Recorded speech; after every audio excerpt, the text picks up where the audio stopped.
Hey you, and welcome. My name is Mike, and in this old video, what I'm talking about today is I am talking about art. The art of trickery, but also like art. See, in Virginia lived a young, aspiring artist, name of Coles, Martray Coles, and he was good, so good in fact, that he got an invitation from a private university to come on down, show us what you got. Bring your portfolio, maybe put on one of those exhibitions you've been hearing so much about. Hey, we'll see if you got what it takes. So, he hit the bricks. And then a couple of days later, questions would be put to that same university. Questions that would be answered with, "We've never heard of Martray Coles, we have no idea who you're talking about." So, that's the setup. Now, let's go on a journey, you and I. And by that, I just mean, let's give it a go.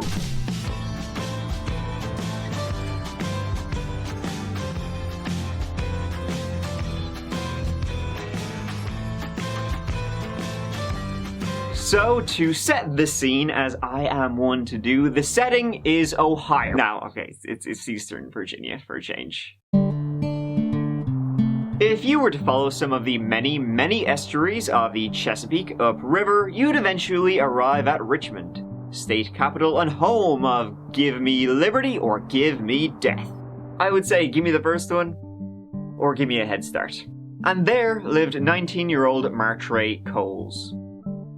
Martray was the son of Maurice and Carina Coles, grew up with 3 brothers and 3 sisters in the town of Highland Springs, really a suburb of Richmond. It's home to about 16,000 people, a sparse, leafy and green town made up of houses and not much else. You got Highland Springs Elementary and High School, you got a couple of churches, and you got a Domino's Pizza. Trifecta, right there. Sadly, though, Martray Coles' mother Carina, she passed away in 2014 after complications from hip surgery. That would greatly affect Martray growing up. He was very, very close with his mother. And in turn, it would strain the relationship he had with his father. Martray and his dad, Maurice, were very different people. Didn't really see eye to eye in a whole lot. See, Maurice, he worked in a job that required him to wear a hard hat. Whereas, Martray was bit more of the sensitive, artistic type. Their relationship was then exacerbated when...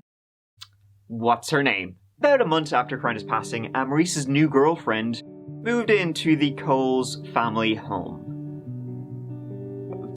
Didn't waste any time. See, after his wife's death, a woman named Denise Gay was a great source of comfort for Maurice. They had worked together and she had been a shoulder to cry on, and yada yada yada from there. So when Denise saw her opportunity, she was in there like swimwear, moving into a ready-made and grieving family. But over time, Martray and his new mom, Denise, they actually got on pretty good. She was helpful, she was kind, and she was a maternal presence in the house.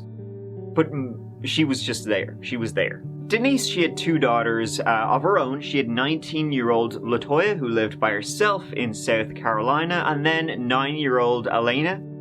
Elena, like Denise, was getting on pretty good with her new family. Elena, not so much.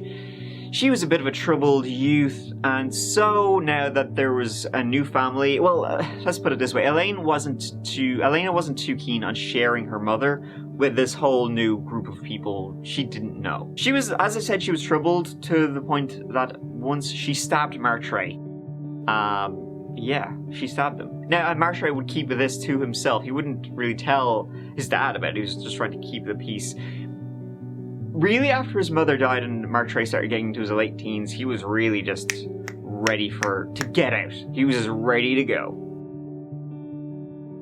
In early 2016, Martray began dating Ashlyn Knight, and they would remain together until what happened happened. They met and bonded over art. They shared the same interests. See, Martray, he had a passion. He loved the Eagles, he loved the Heat, but art was really the thing for him. It was something that, shortly after his mother passed, and his own way of coping with it, whereas Maurice was like, Maurice got Denise, Martray got Artray. That was what he wanted to do, go on to study, and be. Specifically, he wanted to work in the art department on video games, which would be awesome, combining two of the things he was absolutely mad about. And that was Martray's exit strategy. Art would be his way out of Highland Springs, his way where he would start again away from his dad, who he didn't really get on with, Denise, who's fine, and then his new sister Elena, who tried to kill him. So, best make the old Irish goodbye, and then as soon as you can, skedaddle. And then the opportunity came. Suddenly, in early 2017, Martray got an email from Full Sail University in Florida. It's a private university in Florida, inviting him to apply. Come on down, show us what you got. Their arts course is prestigious. Full Sail University is in Winter Park, Central Florida, and for the arts and music, it's seemingly one of the best. Number 1 in audio-visual communications, number 2 in masters for video game design and development, number 3 in music production. If you were interested in art, film, music, video game design, then this would be the school to apply to. And Martray was, and did, and he was pumped. This was finally Martray's, his way out, setting sail at, The one thing I don't understand is that with its name, why is its logo a plane? Kind of missing the bit in the middle there. Anyways, Martray received this electronic mail over the internet, and it went like so. Hello Martray, my name is Sheila Crenshaw. I've been asked to help you on your journey here at Full Sail. You will enjoy the programs here. I am looking forward to seeing you here on Tuesday at 10 a.m. Someone will meet you at your hotel on Tuesday morning to welcome you here. The Homewood isn't far from the university, so don't worry, just get yourself a good breakfast and get ready to have fun. You can also email me at any time, day or night, and I will respond back. Some of you may have noticed something odd about the email. That's it verbatim, by the way, grammar and all. I didn't change anything.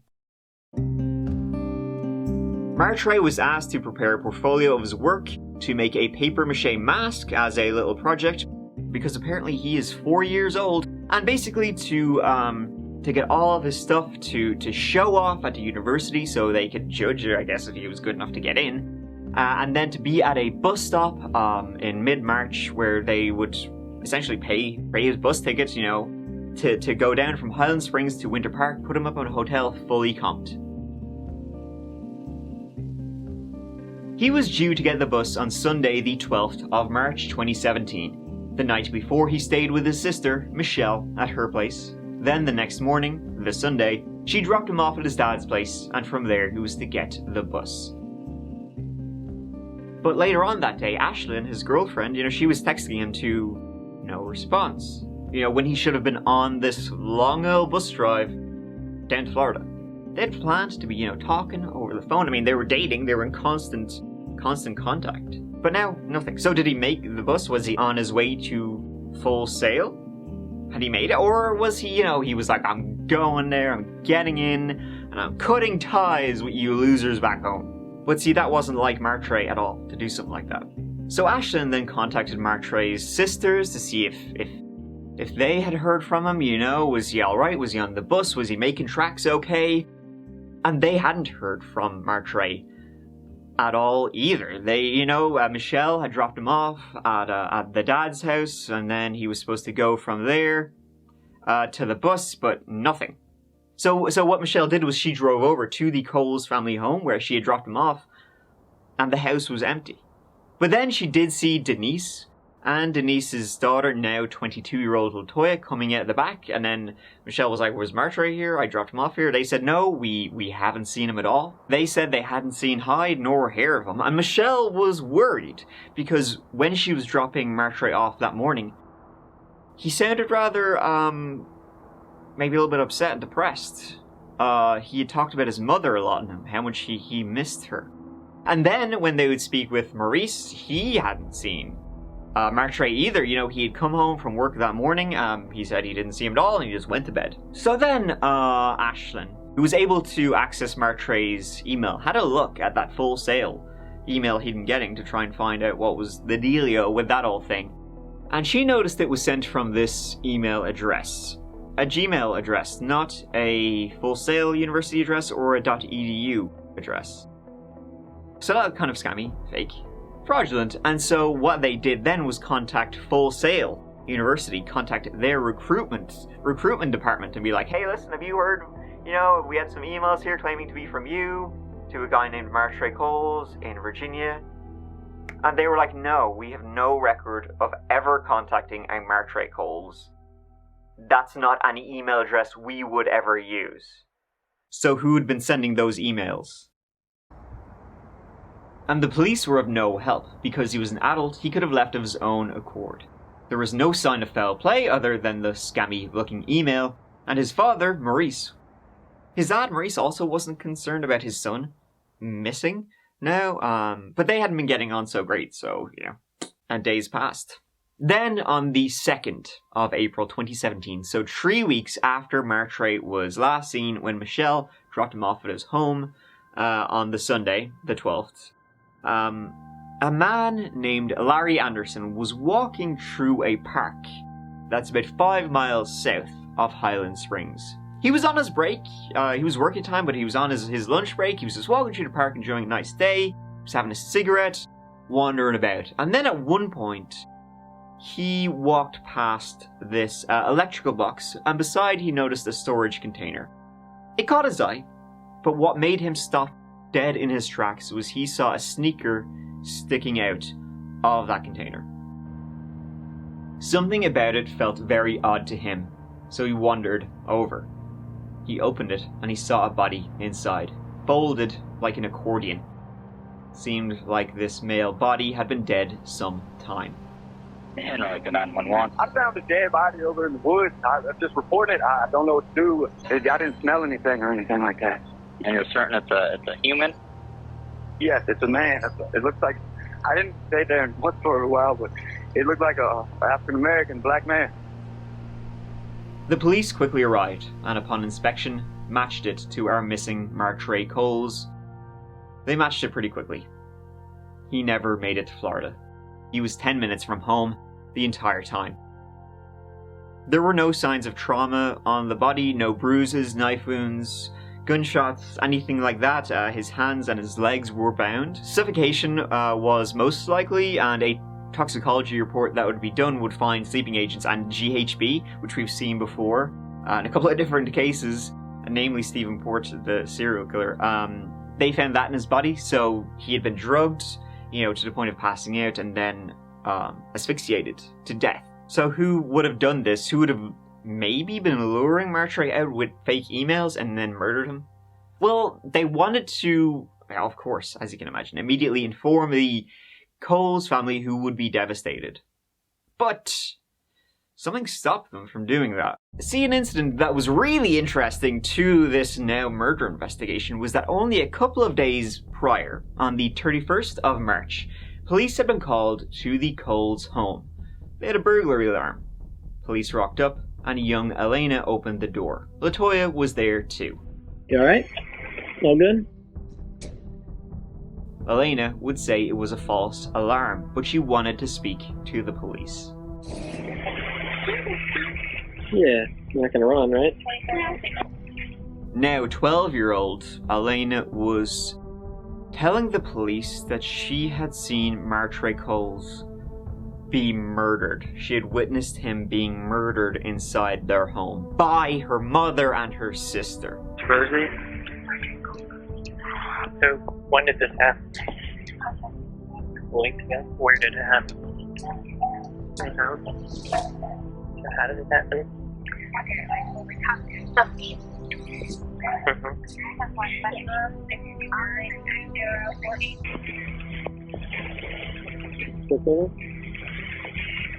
What'd she say? Don't believe you.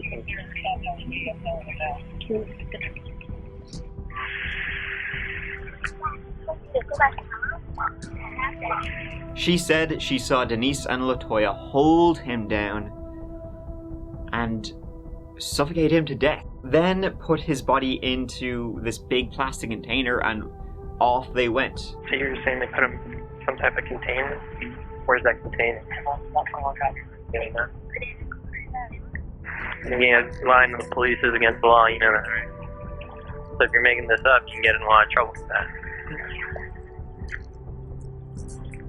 Are you being truthful, or are you making this up because you're mad at your parents?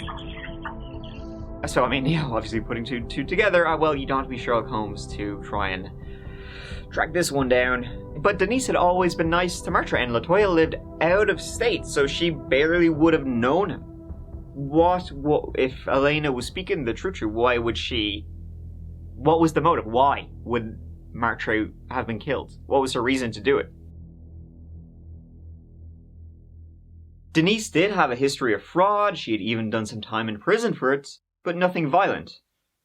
And then, combining to that, you have Maurice, who didn't seem to be interested in this case at all. He didn't seem interested in his missing son. He wanted to go to Full Sail, a school in Florida. Full Sail? Mm-hmm. Like Full? Yeah. SAIL? SAIL. It's a when he showed it to me, it's a drawing type school. Okay. It was a college. And when I looked at the actual pamphlet that he showed me, it was like, I'm like, that's not, because I have a son that's in college. Okay. Like, this don't seem like no regular college, because you're telling me that you have to live off campus, and it just didn't sound right to me. Okay. So you were telling him kind of like, I don't think it's legit, or? Yeah, but it was a brochure. It came in the mail. He actually had a brochure for the college. To me, it was more like if you lived in that area, then maybe like a university or something, or like these little get a quick degree or something like that.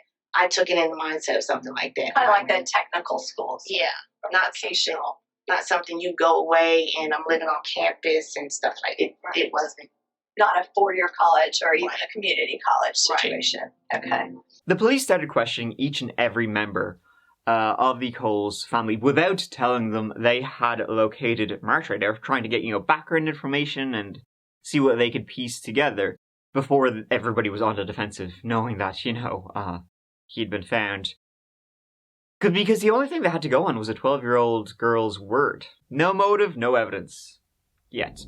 But after questioning LaToya, again, not informing her, they'd found Martre, just asking them, oh, hey, would you do a DNA test? What do you know about him? Where do you think he's gone? She left an investigation, the interview with the police, and she went right to the park where his body had been dumped to see if he had been found. She was obviously, the hairs in the back of her neck were standing up. She didn't investigate too hard, she just wanted to see if there was lights flashing, which there weren't by this stage, so she felt safe. Then, the police even set up a hunting camera at the spot Martre had been found, to see if his killers would maybe want to go back and have a go, as they usually do. A couple of days after getting nothing but spring woods, they got this. It was Maurice Cole's car, but getting out of it was Denise. And then tracking her phone, back on the 12th of March, Denise had been at the house and went to that dumping spot. So Elena had been right the entire time and was being completely honest. She had seen what she had seen. And then, doing some more, clackety, tracing that really fake, college email, it was traced to Denise's computer. She had sent that email to Martre while he was in the next room. And then I'm guessing acting all surprised when he was like, oh wow, look at his email. Full Sail University wants me to apply. So Denise set him up, then drugged him, then her and her daughter killed him. But why? Denise and Maurice got on together after his wife died. She was the one there, a shoulder to cry on. That was a calculated move. She saw her spot and in she jumped. At the time, Maurice was grateful. But now his grief was over, and so too were his feelings for Denise. She did not want that to happen, so she wanted all traces of his old wife gone, including Martre, who was close to her. Denise had begun to hate Martre, who was a living, breathing piece of his mother. And she wanted that erased. It was pure hatred that led Denise to murder him. LaToya, I can only assume, wanted to help her mother. We know what happened. And you know that we found him. We know that. What happened? That's what we want you to tell us. But you're saying that you know what happened. We do. You killed him in your house. The last time you saw him, he was in a storage bin. Yeah, it is.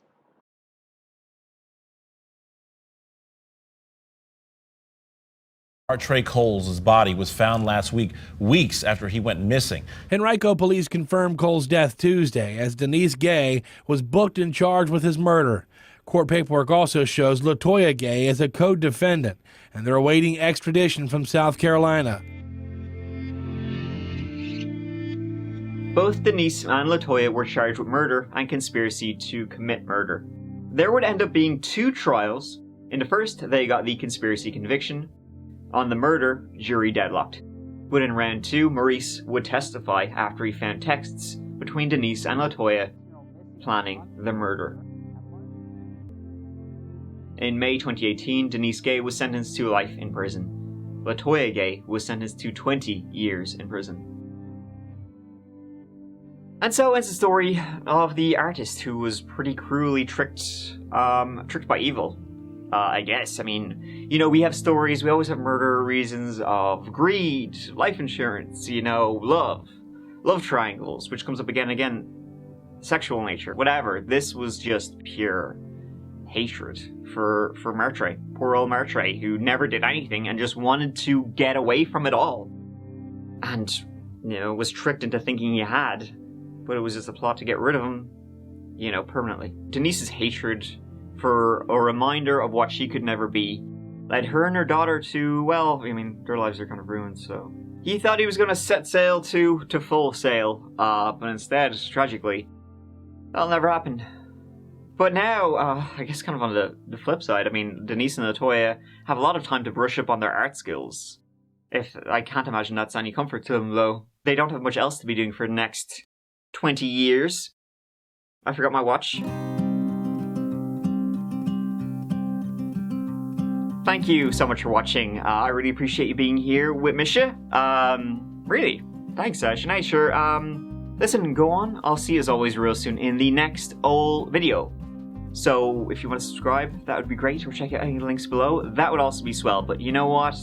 Just take care of yourselves. That's the main thing. Because I love you. Mike out.